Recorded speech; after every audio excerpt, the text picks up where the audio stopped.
Hey guys, কি খবৰ আজি আপোনালোকৰ মাজলৈ এটা নতুন ভিডিও লৈ আহিছো যদি ভিডিওটো চাই ভাল লাগে like comment share and subscribe কৰি দিব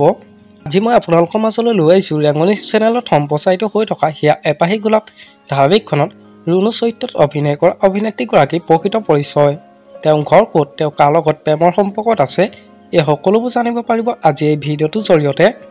গতিকে ভিডিওটো শেষলৈকে চাই থাকিব বলকচোন ভিডিওটো দেৰি নকৰি আৰম্ভ কৰোঁ ৰেঙনি চেনেলত সম্প্ৰচাৰিত হৈ থকা হিয়া এপাহি গোলাপ ধাৰাবাহিকখনত ৰুণু চৰিত্ৰত অভিনয় কৰা অভিনেত্ৰী গৰাকী প্ৰকৃত নাম হৈছে কৰবী গগৈ জনপ্ৰিয় অভিনেত্ৰী কৰবী গগৈ ঘৰ হ'ল লখিমপুৰ ঢকুৱাখানাত আৰু তেওঁ জন্ম হৈছিল 30 অক্টোবৰ তাৰিখে জনপ্ৰিয় অভিনেত্ৰী কৰবী গগৈ পৰিয়ালৰ বিষয়ে ক'বলৈ গ'লে তেওঁ পৰিয়ালত মাক দেউতাক বায়েক এগৰাকী ভনীয়েক এগৰাকী আৰু লগতে ভায়েক এজন আছে জনপ্ৰিয় অভিনেত্ৰী কৰবী গগৈ মাতৃৰ নাম হ'ল তৰামাই গগৈ দেউতাকৰ নাম হ'ল ইন্দ্ৰেশ্বৰ গগৈ জনপ্ৰিয় অভিনেত্ৰী কৰবী গগৈ শিক্ষাগত অৰ্হতাৰ বিষয়ে ক'বলৈ গ'লে তেওঁ হাই ছেকেণ্ডাৰী পাছ কৰিছে জনপ্ৰিয় অভিনেত্ৰী কৰবী গগৈ থিয়েটাৰ সূৰ্যোদয়ত অভিনয় কৰিছিল